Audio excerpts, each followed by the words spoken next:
반갑습니다. 사회탐구를 가르치고 있는 이동찬 강사입니다. 이번 시간은 또 많은 학생들이 어려워하는 파트죠. 무장투쟁에 대해서 공부할 생각이에요. 자, 1930년대 무장투쟁을 알아보려면 적어도 1920년대 후반의 상황이 어떤 상황인지는 알고 있어야 돼요. 1925년경부터 시작할게요. 독립군들의 활동이 위축되는 사건이 벌어져요. 일명 일본과 중국 군벌이 같이 힘을 합쳐서 한국의 독립군들을 토벌하자라는 조약이 체결되거든요. 이때 체결된 조약을 미스야 협정이라고 해요. 미스야라는 사람이, 일본 사람이 중국 군벌과 이 한국의 독립군들을 토벌하기 위해서 서로 연합한, 그리고 이렇게 약조를 맺은 사건이 미스야 협정이 되겠습니다. 자, 미스야 협정 몇 년이 될까요? 1925년경이 되겠습니다. 이 1925년경에 실시된 이 미스야 협정은 바로 이것에 대한 내용입니다. 한국군의 독립군을 토벌하기 위해 중국 군벌과 그 다음에 일본이 협상을 체결한 겁니다. 여기서 중요한 것은 그 중국이 정식 정부가 아닌 군벌 사이에서 체결된 것이라는 거. 이 미스야 협정 때문에 이 독립군들이 엄청나게 잡혀가요.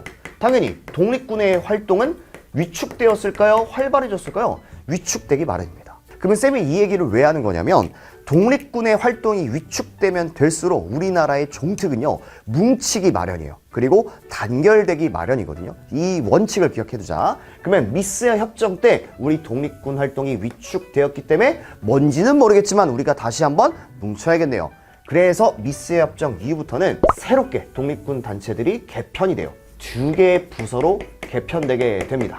2부가 성립되었다라고 가르칠 수 있습니다. 그러면은 여기서 말하는 2부가 크게 지역별로 나뉠 수가 있어요. 북만주에 2부가 있고요. 그 다음에 남만주에도 2부가 이렇게 각각 한 개 부서가 설치되었다는 것입니다. 북만주에 어울리는 정치단체는 바로 혁신의회가 있고요. 자, 남만주에 어울리는 정치단체 국민부가 되겠습니다. 자, 그러면은 이 북만주에 혁신의회가 있었다면 혁신의회 안에 있는 산하 군사단체는 뭐가 될까요? 한번 써보고 얘기해 볼게요. 바로 한국 독립군이 되겠습니다. 자, 그 다음에 이 남만주에 국민부라는 정치단체가 있었다면 이 정치단체의 산하 군사단체가 또 있어요. 그게 그 유명한 조선혁명군이 되겠습니다. 자, 그럼 문제는 이걸 또 어떻게 외우느냐가 가장 큰 관건이 될 거예요, 우리 친구들. 자, 그럼 잘 보세요. 북한 하면은 한국 독립군이에요, 의외로. 그리고 남만주 하면은 의외로 한국 독립군 같지만 조선혁명군이에요. 이렇게 X자로 반어법으로 기억해주면 여러분들이 좋든 싫든 외워지게 될 겁니다. 그러면은 이 2부에서 한국 독립군의 대장은 누구고 조선혁명군의 대장은 누군지도 알고 있어야 돼요. 한국 독립군의 대장이 바로 누구였냐면 우리 지난 시간에 한번 언급이 됐었던 것 같아요. 지청천이라는 사람이 있어요. 지청천이라는 사람은 여러분들이 많이 들어봤을 만한 인물 중에 하나예요. 독립운동가 중에. 훗날 이 사람은 충칭 임시정부로 또 이동을 합니다. 자, 그 다음에 이제 국민부, 즉 조선혁명군의 대장이 이 사람이 그 유명한 봉자 돌림이 이때 유행했나봐. 김원봉, 양세봉, 김두봉, 여러 인물들이 있거든요. 그 중에서도 양세봉이라는 사람이 되겠습니다. 이렇게 해서 우리가 2부로 나뉠 수가 있었어요. 자, 이 시기가 바로 2부 성립의 시기고, 지금 우리가 잘 나가고 있어요? 아니면 못 나가고 있습니까? 우리가 잘 나가고 있네요. 그러면 일본의 입장에서는 지금 기분이 안 좋을 거예요. 미스야 협정으로 지금 탄압시켜놨는데 또다시 우리 한국인들이 또 뭔가의 단체를 만들고 있네. 그래서 화가 난 일본은요, 다시 한번 탄압을 하게 됩니다. 여기서 중요한 탄압은 사실상 우리만의 탄압이 아니에요. 일본이 선을 넘었습니다. 어떤 선을 넘을까요? 중국을 침략하기 시작해요. 대륙 침탈의 의도를 갖고 있었던 일본 제국주의가 드디어 이 사건을 일으키게 됩니다. 만주사변이 되겠습니다. 이 만주사변은 고등학교 1학년 친구들에게 사실상 필수적인 사건이고, 여기에 대한 연도 역시 필수적입니다.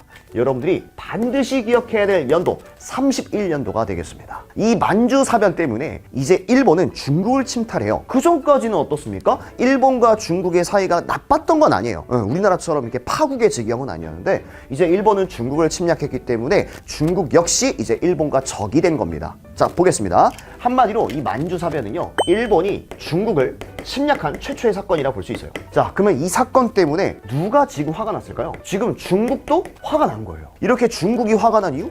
자기가 침략받았으니. 이제는 중국도 일본을 싫어하고 우리나라도 일본과 대항해서 싸우기 시작합니다. 우리 한국과 중국이 같이 일본 제국주의에 대항해서 싸우기 시작했다, 이 말입니다. 그래서 이때부터는 무슨 작전이 시작되었다? 한중연합작전이 시작되었다 라고 여러분들이 정리해두세요. 아, 그러면 선생님, 이 한중연합작전이라는 것은 기존의 2부의 군대와 이제 중국군까지 같이 연합한 건가요?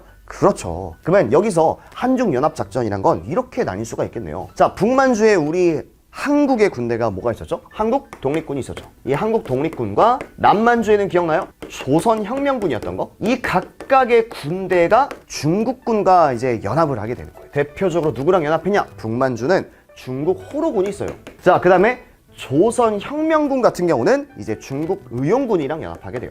여러분들이 뼈대와 스토리텔링과 함께라면 그렇게 어렵지 않습니다. 이게 바로 한중연합작전이다. 이렇게 한국과 중국이 연합을 해서 작전을 펼쳤을 때 대표적인 전투 지역까지도 알고 있어야 돼요. 그 지역을 여러분들 북만주에는요 쌍성보 전투가 있고요. 하나 더 추가하자면 대전자령 전투가 있습니다. 반드시 여러분들이 깔끔하게 필기할 수 있도록 해보세요. 그 다음에 이제 남만주의 대표적인 전투 지역은 영릉가 전투도 있고요. 그 다음에 흥경성 전투도 있습니다. 이렇게 여러분들이 정리해주면은 1930년대에 있어서의 한중연합작전 다 공부한 겁니다. 자, 어떤가요? 오늘 도움이 많이 되셨나요? 혹시라도 질문을 하고 싶은 친구는 얼마든지 댓글창에다가 질문을 남겨주면 성심성의껏 대답해 보겠습니다. 자, 이상으로 마치도록 하겠습니다. 감사합니다.